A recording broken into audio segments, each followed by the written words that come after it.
This outdoor tale is all about definitions. Nowhere in the definition of hunting will you find a guarantee. Walking the wilderness of New Mexico in search of javelina can be as much crapshoot as it is game shoot. We do have a handful of obstacles to overcome today. First of all, it's been a full moon the last few evenings, and typically javelina will feed all night long. They could already be bedded down, even though it's early in the morning and the sun's just cracking. That could prove to be a little bit difficult for us today. And one definition for hunting is searching. In this case, that means scanning the hills, valleys, ridges, and draws for anything that looks like a javelina. What I'm looking for is anything gray looking that might stand out against the rock out there. He's basing that on knowledge he brought with him, not on anything he's seen on this trip so far. In fact, the signs of wildlife they do spot early on aren't all that helpful on the javelina hunt. More deer tracks. Yeah, lots of deer. This need to walk and walk and walk some more, and the constant scanning of the scenery for signs is both one of the challenges of hunting and one of its rewards. There's some people that go out just for the meat. That would be their primary purpose, but I think the majority of hunters nowadays just like being outside, being around the animals. There are javelina out there, and they spot one in the far distance. But getting to that area means more walking.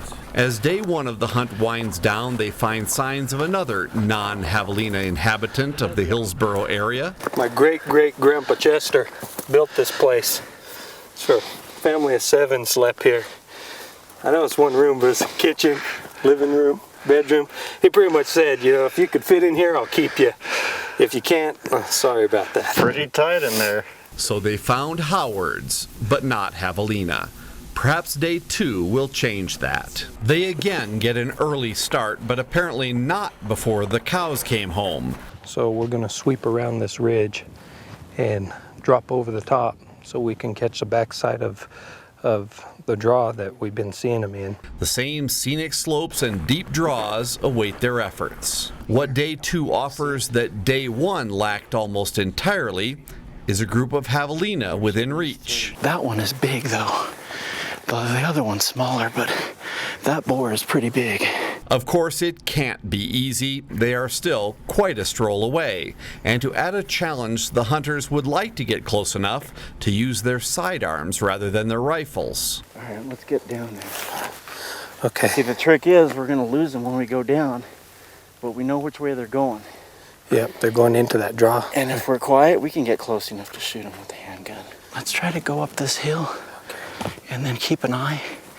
We know where they're at. There's 3 there. Yeah. There might be more further down. At this point, the walking is every bit as hard, but the hunters are finally running on adrenaline rather than stamina.